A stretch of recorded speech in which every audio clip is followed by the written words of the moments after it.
Luz y sal, hermanos. Vamos a comenzar nuestra clase poniéndonos en las manos de Dios y pidiéndole que nos envíe su Espíritu Santo para que nos ayude a comprender y hacer vida aquella lección que el día de hoy vamos a ver. Dios los bendiga en el nombre del Padre, del Hijo y del Espíritu Santo.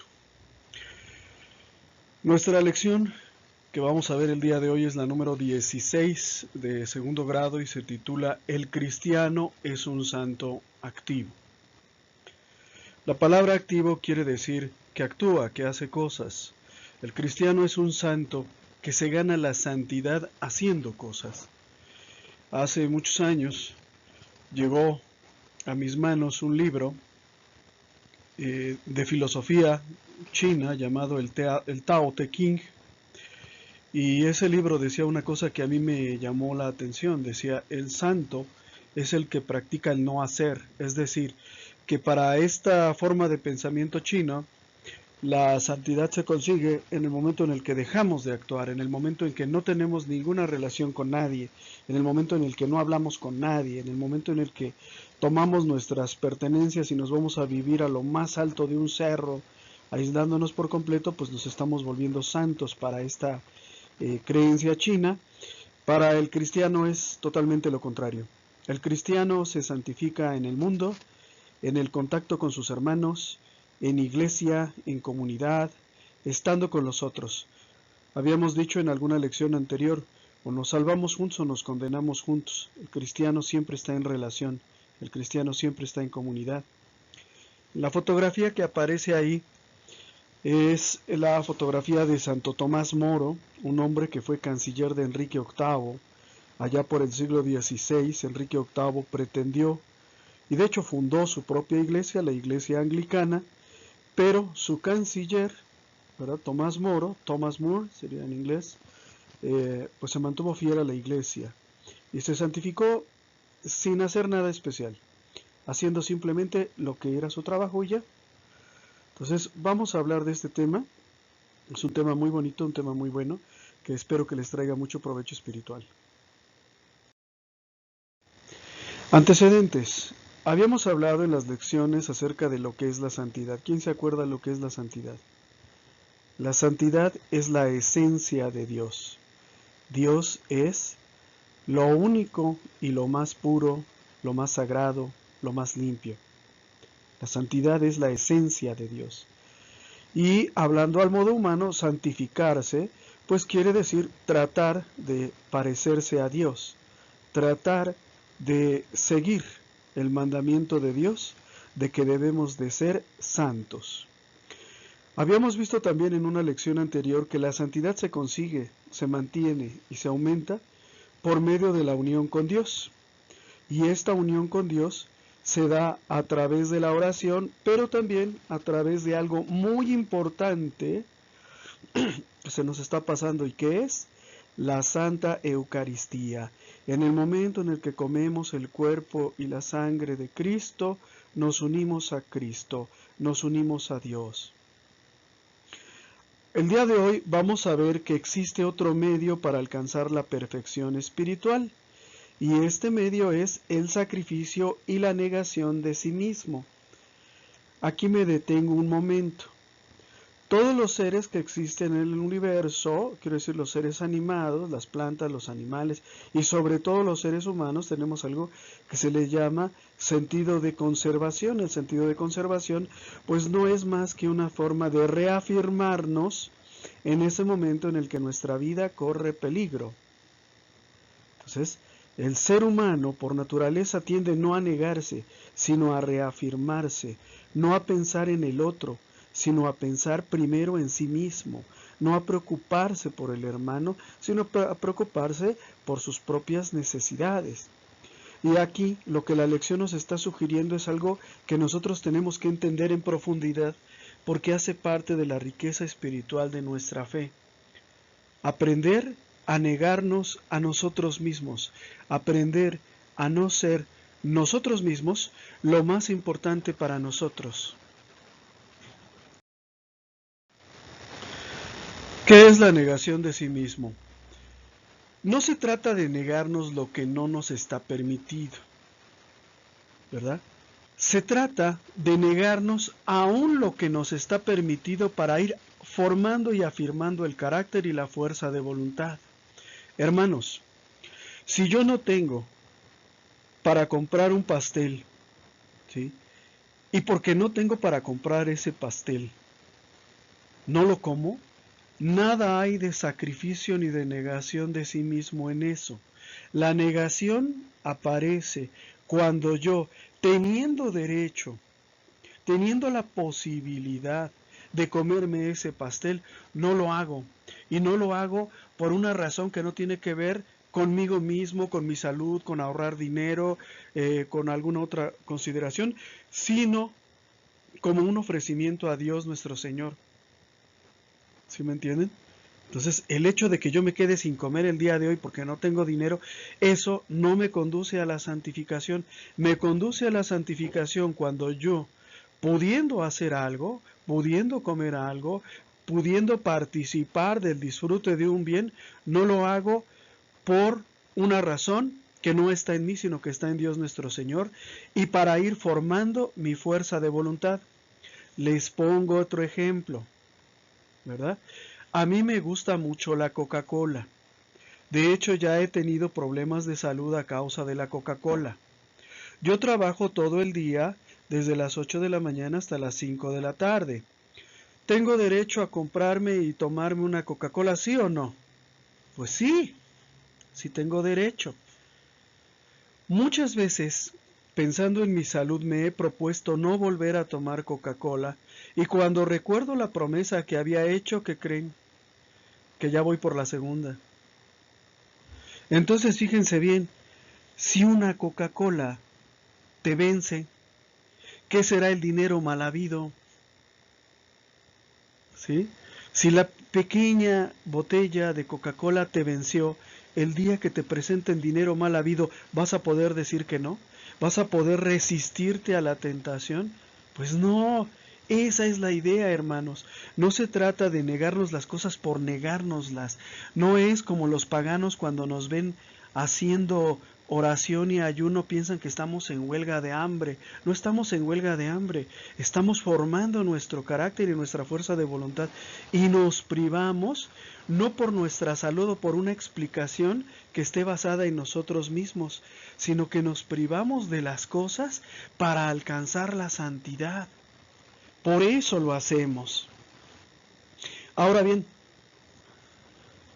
todo esto, es decir, privarme de las cosas que no me corresponden para alcanzar la santidad y privarme también de aquellas a las que sí tengo derecho para alcanzar la santidad, no tendría ningún fruto si no hiciéramos lo que se le llama examen de conciencia. No sé si alguno de ustedes ya había escuchado esta frase antes, examen de conciencia. Pues a lo mejor sí, ¿no? Es un ponernos a pensar o a reflexionar en las cosas malas que hemos hecho, ¿verdad? A manera de recuento, a manera de examen, dice la lección, como una bitácora en donde yo voy anotando todo lo que hago y lo voy anotando para después analizar lo que también lo hice, por qué lo hice, cómo lo hice. Eso es un examen de conciencia, es pensar, reflexionar, hacer una lista, un recuerdo de todas aquellas cosas negativas, pecaminosas que yo mismo hice.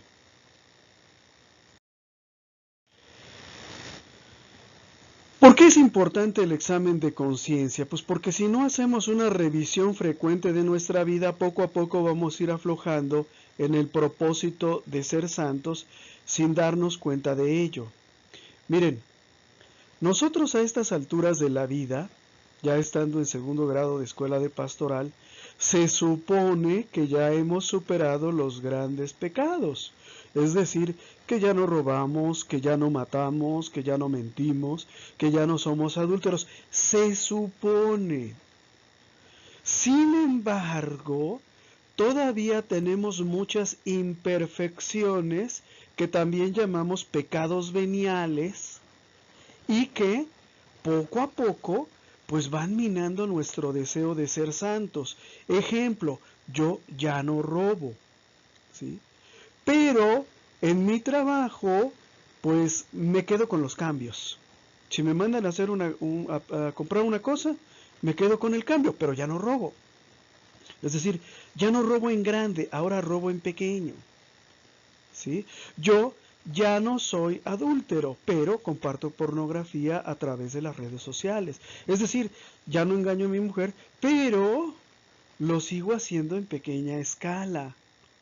Por eso es importante la revisión frecuente de nuestra vida, porque los grandes pecados son como las grandes piedras, fáciles de ver. No sé si a alguno de ustedes le ha tocado escoger los frijoles antes de cocerlos. Las grandes piedras son fáciles de ver, pero las pequeñitas son las que se nos van. ¿Sí? Antes era un mentiroso de primera, ahora solo digo mentiras blancas o mentiras piadosas. ¿Qué quiere decir? Que sigo siendo un mentiroso. Y así, hermanos, antes no mataba, ¿verdad? O antes mataba, pero ahora solo con la lengua hablo mal de todos. Es decir, lo sigo haciendo, pero de otra forma. Nuestro Señor Jesucristo nos llama precisamente a estar alertas, a estar vigilantes. Velad, velen, no se duerman. Estén alertas y oren, sigan en oración, no dejen de orar. ¿Por qué?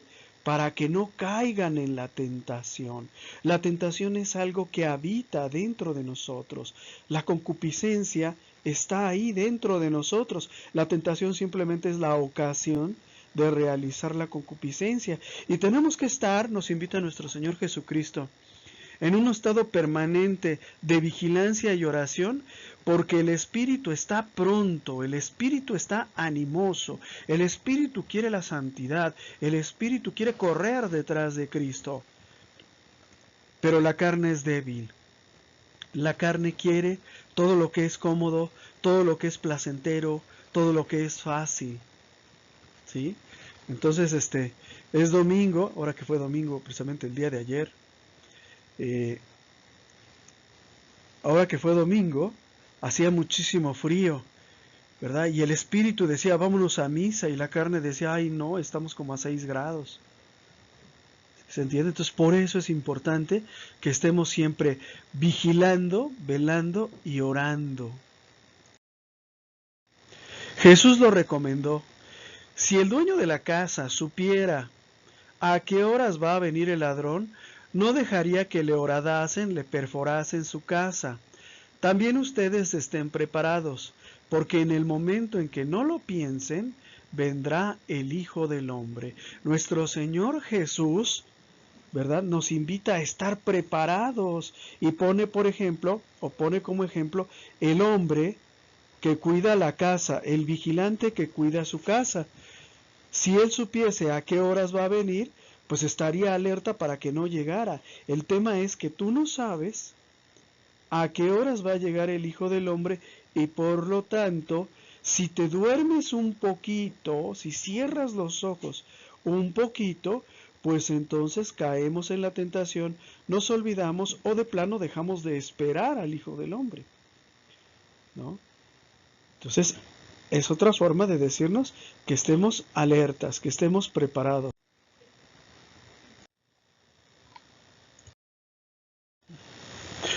Esta revisión de nuestras acciones diarias, buscando aquellas imperfecciones que afean nuestro comportamiento, que nos alejan de Dios, tiene que ser personal y constante. Es decir, que le corresponde hacerla a cada uno de nosotros y que se tiene que hacer siempre que se pueda, o sea, de preferencia diario. Proverbios capítulo 24 nos dice, he pasado junto al campo de un perezoso, es decir, de un flojo, y junto a la viña de un hombre insensato, o sea, tonto. Y estaba todo invadido de ortigas, los cardos cubrían el suelo, la cerca de piedras estaba derruida. Palabra de Dios, te alabamos, Señor. El alma del ser humano se compara a veces también con un campo, ¿verdad? El agricultor, para sembrar, prepara el suelo y como parte de la preparación pues está retirar toda la hierba silvestre que le roba a la semilla los nutrientes y la luz solar. Pero ¿qué pasa si ese campesino siembra y simplemente se va y ya no vuelve? Cuando regresa, está todo invadido de ortigas y cardos, es decir, de hierbas silvestres que le roban el suelo, los nutrientes del suelo a el maíz o al trigo que sembramos. Y la cerca que estaba ahí para la protección de ese sembrado, pues está derribada. Posiblemente ya alguien entró a hurtar alguna cosa, posiblemente ya ni siquiera haya fruto para ese campo.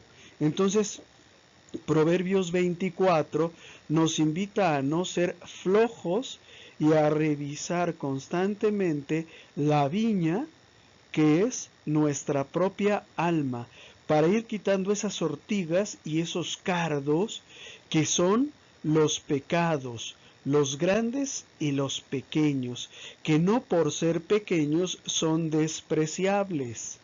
Si yo, por ejemplo, en mi trabajo robo, ¿verdad? 10 pesos por día, bueno, a lo mejor mi patrón ni cuenta se va a dar, pero al final del año son 3,600 pesos, poco más, ¿verdad? Es decir, que los pequeños pecados juntos pueden hacer un gran pecado. Entonces, por eso no tengo que ser flojo, porque si no, pues me voy a encontrar con una situación en la que yo pensaba que estaba haciendo las cosas bien y en realidad estoy haciendo las cosas mal.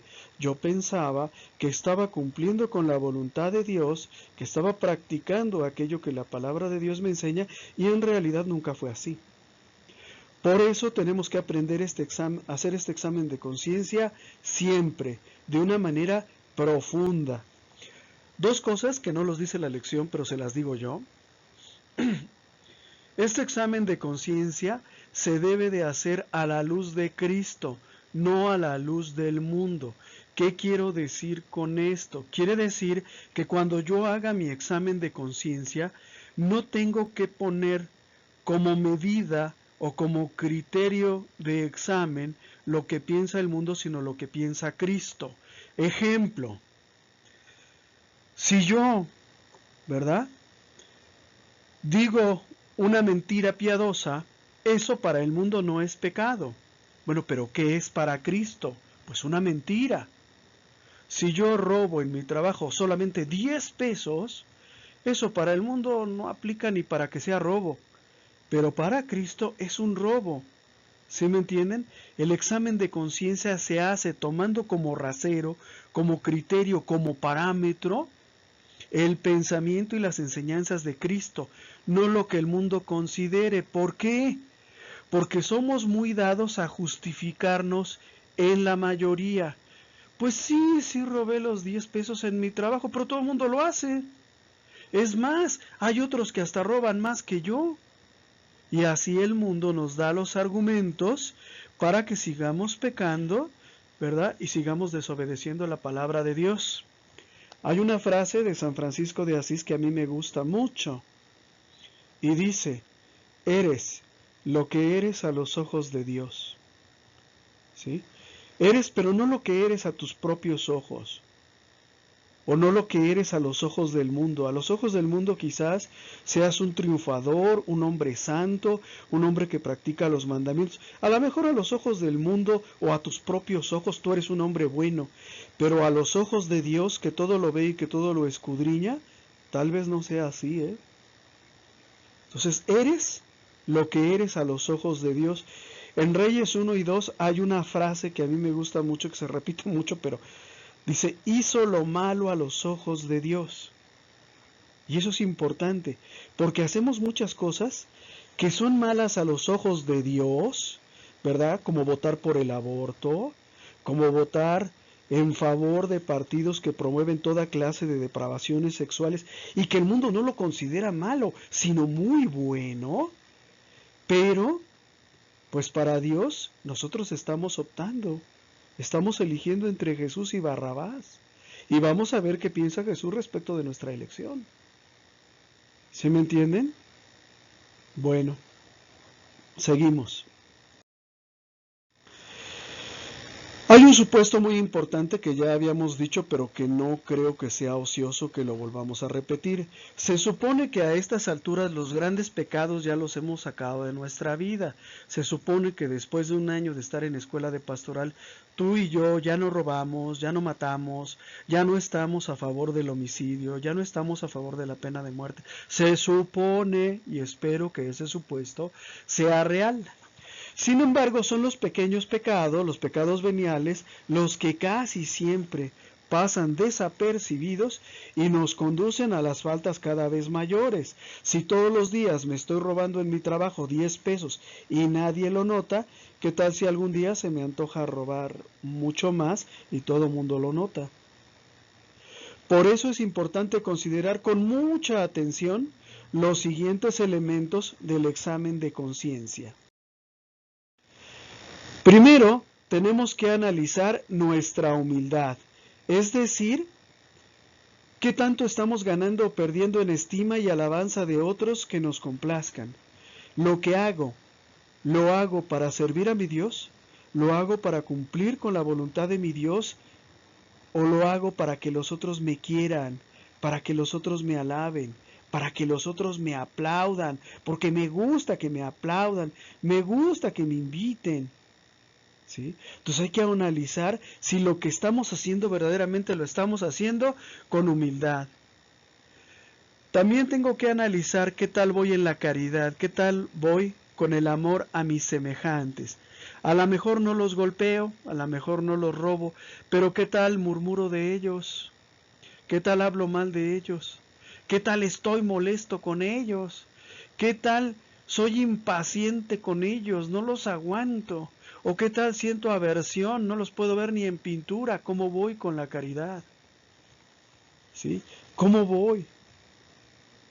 Hace unos días venía pasando por la calle y me encontré a una hermanita de escuela de pastoral. Mi esposa iba un poquito adelante de mí y observé que no se saludaron. Al llegar a mí yo dije, esta hermana yo la conozco. Y yo la saludo y le digo buenas tardes. Y me responde buenas tardes, pero uno de esos buenas tardes pues como que con mucha molestia, ¿no? Y ya mi esposa me explica, es que ella está enojada con nosotros por esto y por aquello. Entonces, ¿qué tal voy con la parte de la caridad, hermanos? ¿Sí? ¿Qué tal voy? Porque se nos hace fácil, ¿no? Ahora tampoco hay que llegar al extremo de confundir con falta de caridad a las distracciones. Hay personas que van distraídas y que no te ven y entonces no te saludan. Pero eso no quiere decir que les caigas mal, que tengan aversión hacia ti, que estén molestos contigo, no. Simplemente son distraídos. Yo soy muy distraído, de hecho. ¿Sí? Entonces, si alguna vez me encuentran por la calle y no los saludo, les pido que me perdonen, porque sí, yo soy muy distraído, ando pensando en la inmortalidad del cangrejo, en cuestiones que a lo mejor no son ni tan importantes, pero a veces absorben totalmente mi mente y mi imaginación. Entonces hay que ver cómo andamos con la caridad, ¿ok? No hablar mal de nadie, no estar molestos con nadie, no odiar a nadie, no sentir aversión por nadie. ¿Cómo andamos con los apetitos? ¿Cómo andamos con la gula y con los goces? ¿Verdad? ¿Cómo me comporto al momento de comer y beber? Es Navidad, se antojan unos tamalitos. ¿Qué tal un tamalito? Sabroso, ¿no? ¿Y qué tal 2? Sabrosos también. ¿Y qué tal 5? ¿Y qué tal 10? ¿Y qué tal 20? Hace un par de años, precisamente en estas fechas navideñas, salió una noticia en el periódico de una mujer que comió después de comerse, no me acuerdo si 20 o 21 tamales. ¿Será que después del quinto tamal todavía tenía hambre?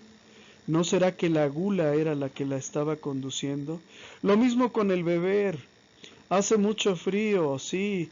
¿Qué tal un tequilita? Pues bueno, está muy bien. ¿Y qué tal 2? Bueno, está muy bien. ¿Y qué tal 10? ¿Y qué tal 2 botellas? ¿Sí? ¿Qué tal voy con la gula y con los goces? ¿Qué tal voy controlando mis excesos? ¿Qué tal voy en mi búsqueda de comodidades y ventajas? De la paciencia, dominio de sí mismo, no dar importancia. Ser paciente es aguantar, hermanos. Es dar oportunidad al otro de que se equivoque. Es perdonarle sus pequeñas ofensas. ¿Sí? No darle importancia. Eso es ser paciente. A veces hay personas que nos hablan, nos dicen o nos tratan de una manera que no nos gusta. A mí, por ejemplo, en mi trabajo, pues me ponen apodos. No me gusta, pero no voy a lanzarme a golpearlos después de que me hablan así o que me dicen eso. ¿Sí? Hay que aprender a pasar por alto las ofensas.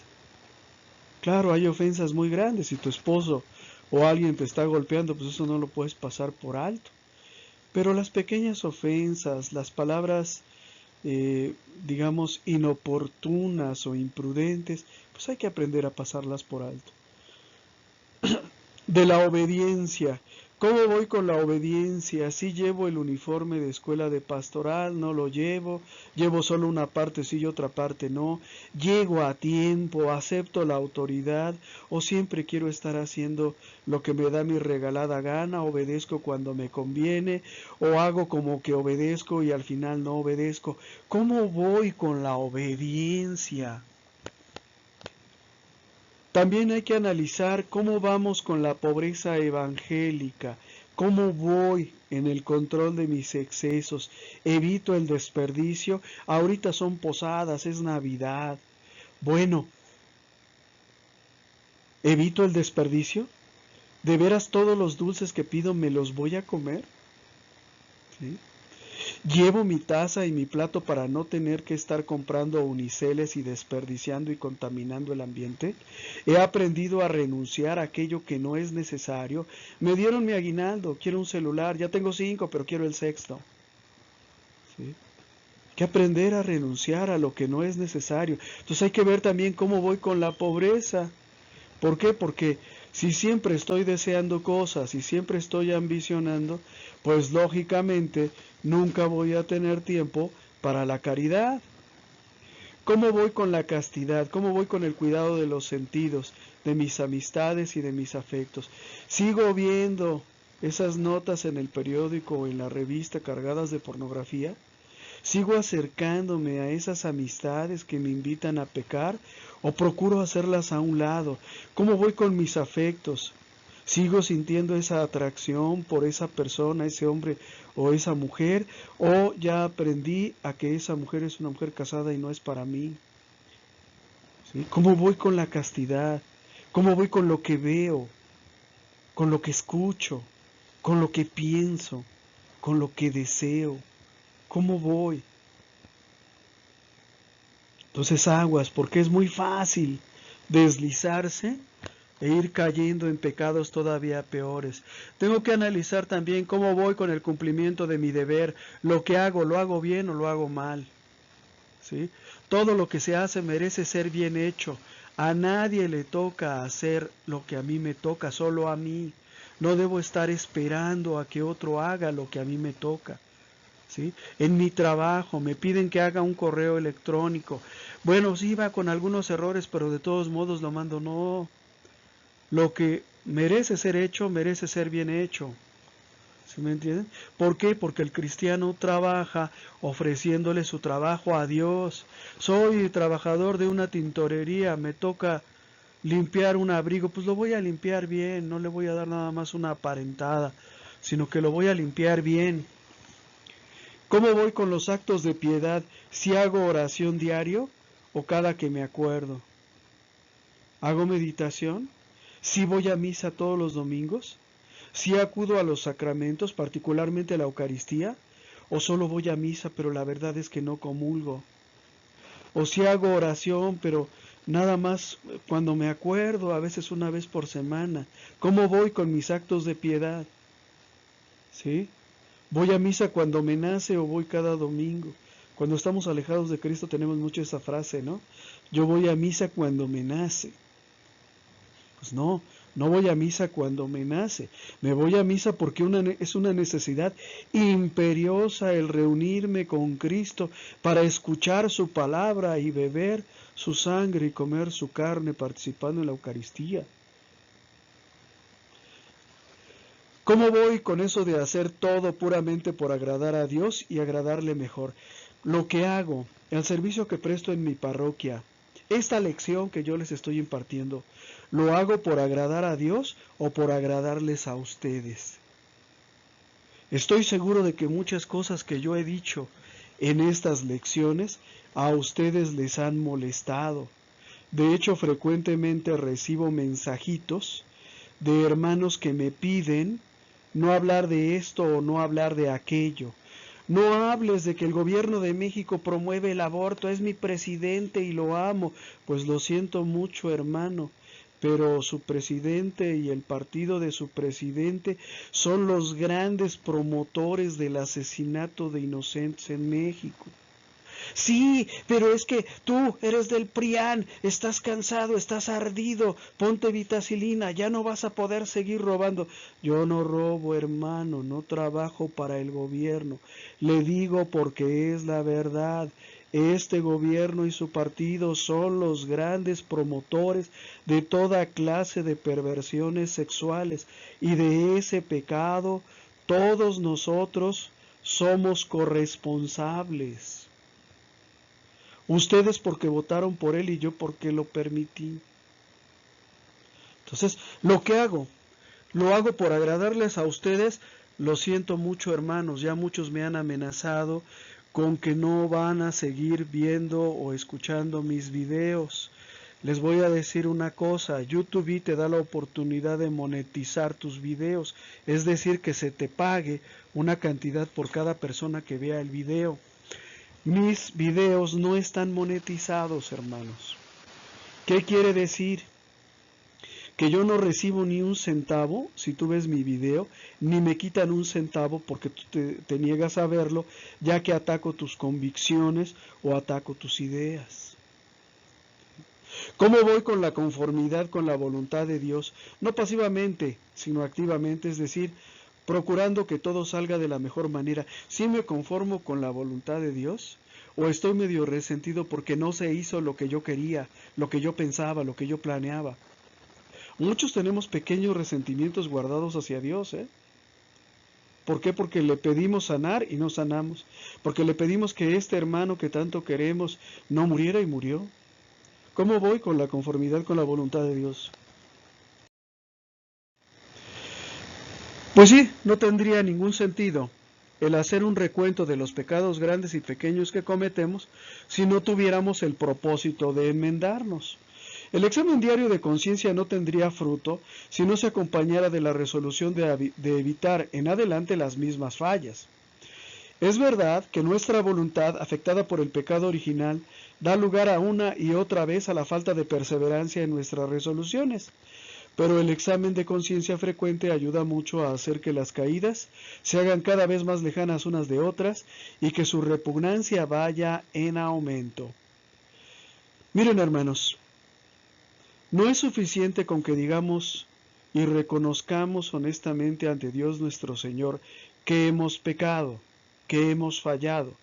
Tenemos que también tener la resolución de no volver a cometer ese pecado. Ahora bien, nuestra voluntad es débil por causa del pecado original. Les había dicho que no me iba a volver a emborrachar y ya estoy otra vez en la posada tomando tequila. ¿Sí? La voluntad es débil. ¿Por qué es débil? Por el pecado original. ¿Qué es lo importante aquí? Lo importante es pedirle a Dios que nos ayude a sentir repugnancia, desprecio por las malas acciones que nosotros mismos cometemos. Lo malo está cuando tú ya no sientes repugnancia por tu pecado, cuando mientes, cuando matas, cuando robas, cuando deshonras a tu padre y ya no sientes que estés haciendo algo malo. Decía el Papa Francisco hace unos años, ¿verdad? Decía que lo malo está en acostumbrarse al pecado. La primera vez que entras a un cochinero, si han entrado a un cochinero, a un chiquero, ¿verdad? Es el lugar donde viven los cerdos. La primera vez que entras dices, uff, qué mal huele, qué hedor tan insoportable. La segunda dices, bueno, sí huele mal, pero no tan mal. Y después de unas cuantas entradas ya no encuentras el olor negativo, ya no lo encuentras repugnante. Lo mismo pasa con nuestros pecados, ¿sí? Entonces, aunque somos débiles y caemos una y otra vez, por medio del examen de conciencia nos damos cuenta de que hemos vuelto a caer y debemos pedirle a Dios, primero, que no perdamos la conciencia de lo que es el pecado, porque cuando perdemos la conciencia de lo que es el pecado, es decir, cuando para mí robar menos de 100 pesos ya no es pecado, cuando perdemos la conciencia ya todo está perdido, cuando dejamos de sentir asco por nuestras malas acciones, ya todo está perdido. Cuando todo lo vemos como normal, como natural. Ladrón que roba ladrón tiene 100 años de perdón, ¿verdad? Otros roban más, ¿sí? Él roba, pero reparte, ¿sí? Son formas como vamos venciendo nuestra repugnancia hacia el pecado y no la el asco, la repugnancia hacia el pecado es muy útil para persistir en nuestro afán de alcanzar la santidad. Por eso el propósito de enmendarse es tan útil como el examen de conciencia. El examen de conciencia, sin el propósito de enmendarse, pues no tiene ningún sentido. Y el propósito de enmendarse sin hacer examen de conciencia tampoco tiene sentido. O sea, sí voy a dejar de ser chismoso, pero ayer fui chismoso y ni cuenta me di. ¿Eso para qué? Una cosa que nos sugiere la lección es insistir en la falla dominante, es decir, identificar cuál es el error en el que caemos más frecuentemente, nuestro pecado favorito en el que siempre caemos, y todos lo sabemos. Todos sabemos cuál es nuestra falla dominante. La misma gente te lo dice así sin chistar. Es que yo soy muy enojón, ¿sí? Es que yo soy muy mal pensado. Es que yo soy muy chismoso. Es que yo, o sea, la misma gente, nosotros nos damos cuenta y sabemos cuál es el pecado que nos domina, ¿sí? Este pecado también puede ser el pecado habitual. ¿Cuál es el pecado habitual? Pues aquel que ya no vemos como pecado. Pero ¿cómo nos vamos a dar cuenta de que hay algo que hacemos y que no consideramos pecado? Pues por medio de la palabra de Dios. Es que yo no pensé que vivir con la esposa de otro fuera pecado. Pues sí, hermano, pero es que ella está casada nada más por lo civil. Pues sí, hermano, es pecado de todos modos. Pero es que yo no pensé que robarle a alguien que tuviera mucho dinero era también robar. Pues sí, hermano, lo es. Sea mucho o sea poco, robar siempre es robar. Pero es que el gobierno me decía que si yo mato a mi hijo es un derecho humano básico que yo tengo y que es una gran ganancia. Y cada año festejamos que tenemos el derecho a matar a nuestros propios hijos. Pues sí, hermano, pero matar siempre es matar. Abortar siempre es abortar. Y si hay intención, si hay deseo de matar, es pecado. Por eso debemos vigilarnos siempre en ese pecado que nos domina hasta conseguir superarlo. Si yo ya sé que soy chismoso, pues voy a procurar mantener la boca cerrada. Si ya la abrí, bueno, ahora voy a analizar qué fue lo que dije. Pues nada, ya empecé a decir cosas que no me constaban. ¿Eh? Ahora bien, esto es muy importante y por eso es muy útil recurrir a la palabra de Dios, hermanos, porque regularmente para esa falla dominante, para ese pecado que nos carcome, siempre elaboramos una justificación, siempre, ¿sí? Me decía una persona hace unos meses, pero ¿no que la homosexualidad ya no es pecado? El Papa Francisco lo dijo. No lo dijo. Lo que dijo es que no debemos juzgar ni condenar a nuestros hermanos homosexuales. Pero el Papa Francisco dijo que ahora las católicas ya podemos matar a nuestros hijos, es decir, abortar sin ningún problema porque ya no es pecado. Nunca lo dijo. La prensa tergiversó, pero si tienes duda, ve a la palabra de Dios y la palabra de Dios te va a decir que matar es un pecado.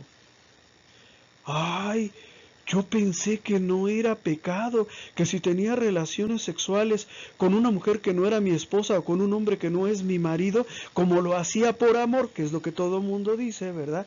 Como lo hacía por amor no era pecado. Si es pecado, hermano. Y robarle a alguien que tiene mucho dinero, que es el dueño del negocio en el que trabajo, también es pecado. Si es pecado. ¿Y por qué no lo sabías? No lo sabías porque no lees la palabra de Dios. Por eso no lo sabías. Ahora tenemos que considerar que el pecado es un acto voluntario. El pecado, digamos, para ser pecado tiene que ser hecho con conocimiento y con decisión. Si descubrimos que hemos estado pecando sin saberlo, debemos de abandonar ese pecado y ya, digamos, no es especialmente grave. Sin embargo, también tenemos que entender que existe el pecado por inadvertencia y que este pecado por inadvertencia sigue siendo pecado aunque nosotros no lo sabíamos. Por ejemplo, imaginémonos el caso de una persona que no sabía que el aborto es un asesinato, ¿verdad? Que a él nació en un hogar no cristiano y que siempre le dijeron que el aborto pues era una técnica de planificación familiar, pero él no sabía que estaba matando a una persona. Bueno, pues en este caso el pecado sigue siendo pecado, solamente que lo tenemos que abandonar. La responsabilidad es menor por la falta de conocimiento. Ahora bien, no es lo mismo caer una sola vez que recaer una y otra vez. A mí me dijeron que si robaba menos de 10 pesos es legal, que es lo que están diciendo ahorita, ¿no? Que el que robe menos de cierta cantidad no se le va a considerar robo. Bueno, pues a lo mejor esa persona en su ignorancia escuchó eso e hizo caso. Sin embargo, cuando yo lo hago repetidas veces, pues sí estoy cayendo en un pecado que cada vez es mayor. Entonces, para que haya un pecado tiene que haber conocimiento y decisión, ¿sí? Y si yo descubro que estoy en pecado, debo de abandonar ese pecado. Yo no sabía que vivir con una mujer casada o tener vida marital con una mujer casada era pecado. Pues ya lo sabes, hermano. Yo no sabía que amar el dinero era una forma de idolatría. Pues ya lo sabes. Así que abandona tu pecado. Yo no sabía que compartir pornografía por medio de las redes sociales era pecado. Pues ya lo sabes. ¿Sí? Me ha tocado ver que a veces en grupos parroquiales, por ejemplo, sus grupos de WhatsApp comparten pornografía. ¿Por qué? Porque para ellos no es pecado, o no lo sabían, o no lo consideraban. Entonces hay que abandonar el pecado siempre que lo descubramos. Y para descubrir el pecado, como decíamos, pues es útil pedir la luz del Espíritu Santo y leer la palabra de Dios. La lección nos recomienda dos armas utilísimas e importantísimas para perseverar en el bien. La primera es la lectura espiritual y la segunda es ponernos en presencia de Dios. La lectura espiritual no sustituye a la oración ni a la Eucaristía, la complementa. ¿Sí? Es decir, no es o lo uno o lo otro, sino que es todo. Nadie puede llegar a decir, bueno, voy a leer la Biblia y ya no voy a comulgar. O bueno, ya comulgué y ahora no voy a leer la Biblia. O ya hice oración y ahora no comulgo. No, las tres cosas, lectura espiritual, oración y Eucaristía, se complementan, ¿sí? No se sustituyen entre sí. Es como el café y el azúcar. ¿sí? El azúcar complementa al café, pero yo no puedo decidir que me voy a tomar el azúcar para ya no tomar el café. ¿Sí se entiende? Son productos complementarios el azúcar y el café, el azúcar y el té, pero yo no puedo optar por solamente el azúcar. A lo mejor solamente el té y vas a ver un poco mal, pero lo puedo aceptar. Pero en sí son complementarios, no sustitutos. Ahora, cuando decimos lectura espiritual, ¿a qué nos referimos? Pues a leer la Biblia, que nos hace mucha falta, porque luego estamos en pecado y ni cuenta nos damos, leer el catecismo de la Iglesia Católica, leer las vidas o biografías de los santos, porque tú y yo no somos los primeros que nacemos en este mundo y queremos seguir a Cristo, y leer novelas, u obras literarias de autores católicos. ¿Sí? Ya estamos terminando el año 2019. Tradicionalmente yo hago una guía para la lectura de la Biblia que regalo a fines de año para que comencemos el primer año del siguiente año, o sea 2020, leyendo media hora por día. Al final de 2020, si Dios nos presta vida, vamos a conseguir, ¿verdad?, la meta de haber leído la Biblia completa, dedicándole solamente media hora cada día. Y esto les va a hacer mucho bien y mucho provecho espiritual. Es triste ver cómo hay tantos hermanos nuestros de escuela de pastoral que ya van en 11º, 12º, 13º, 14º y no sé cuántos grados de escuela de pastoral. Y les preguntas, bueno, pero tú sí lees la Biblia. Por supuesto que no. ¿Cómo no? Pero si tú ya terminaste pastoral, pues sí, pero no la he leído. He leído las partes que vienen en las lecciones de pastoral, pero leerla con un método, de manera sistemática, como una costumbre piadosa de todos los días, no. Pues, estamos mal, hermanos. ¿Sí? ¿Qué vamos a leer o qué podemos tomar como lectura espiritual? Pues esto, la Biblia en primer lugar, el Catecismo de la Iglesia Católica, las biografías de los santos, novelas y obras literarias de autores católicos. Otra arma para perseverar en el bien es ponerse en presencia de Dios. ¿Y qué significa ponerse en presencia de Dios?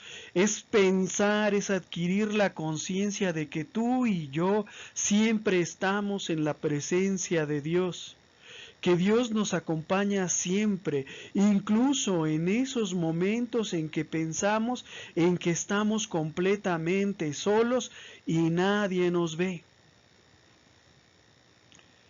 Y cuando estoy en mi habitación, ahí está Dios.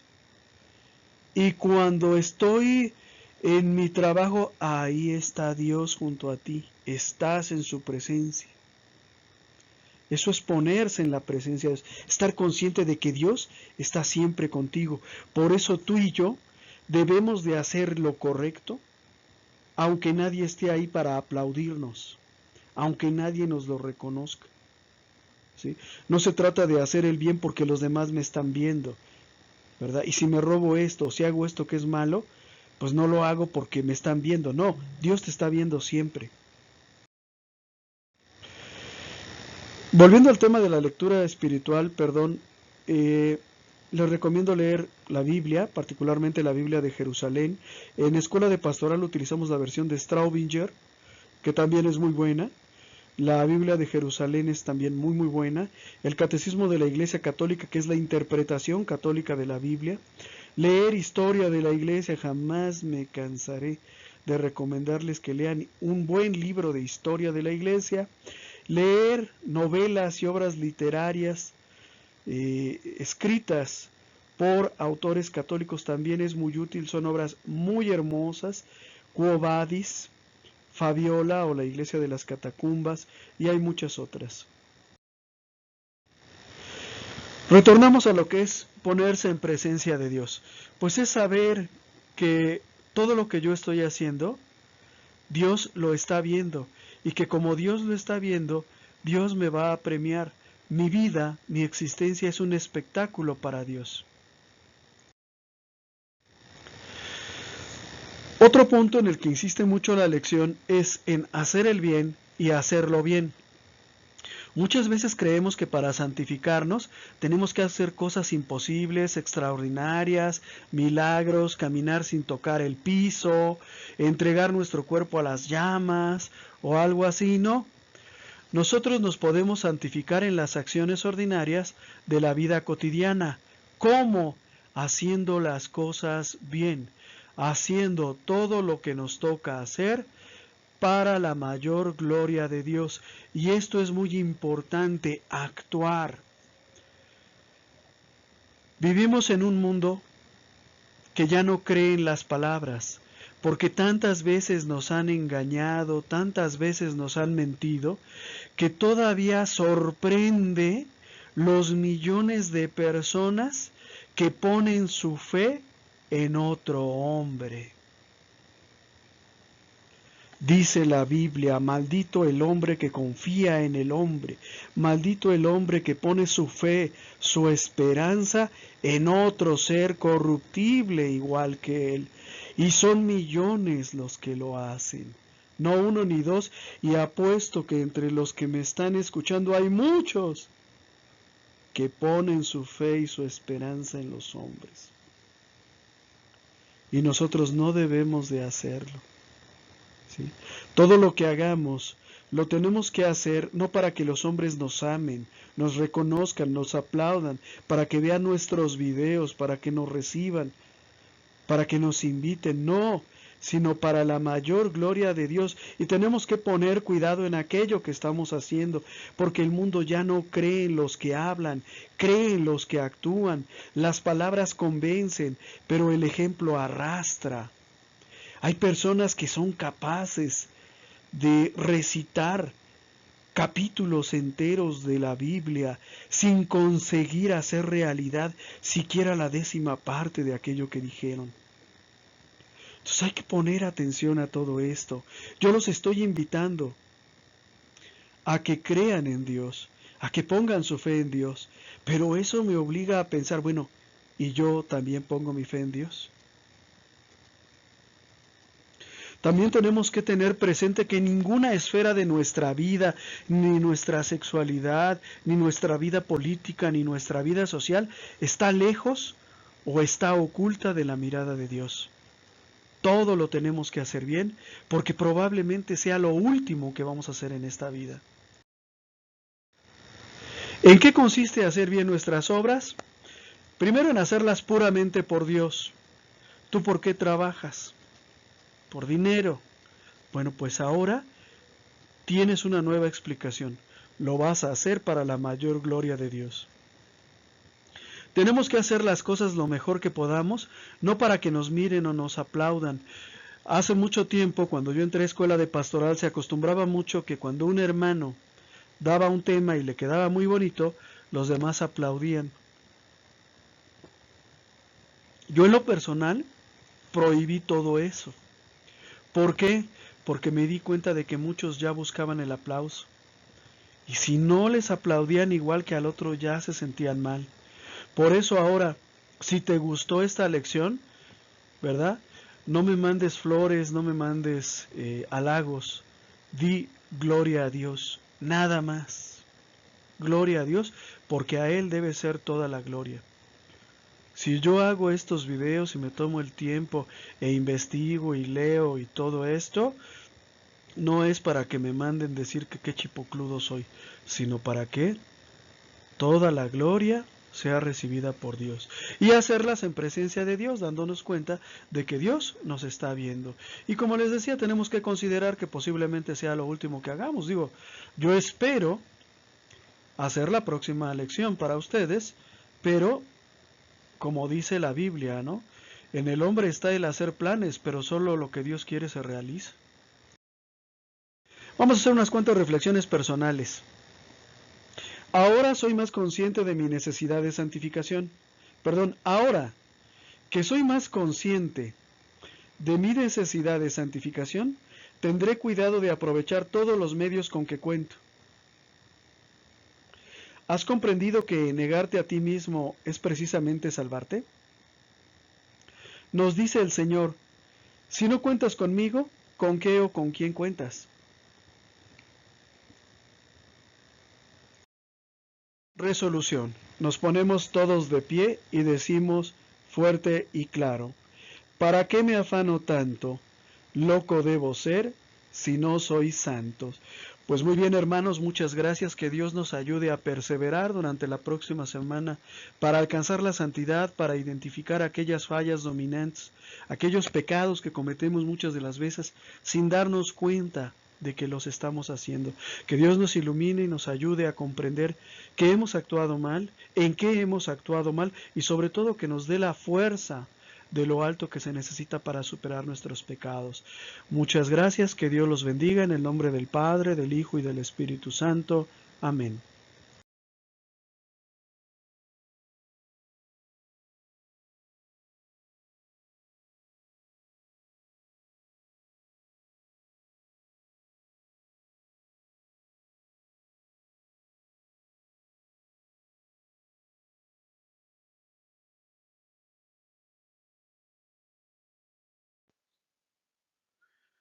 Muchas gracias por tu atención. Esperamos que este video haya sido de tu agrado. Nuestro trabajo se mantiene gracias a las aportaciones de amigos y benefactores. Si nace de tu corazón hacer alguna aportación y tienes posibilidad de hacerlo, aquí te dejo mis datos bancarios. Si no puedes hacer alguna aportación, con una oración es más que suficiente. Que Dios te bendiga y muchas gracias.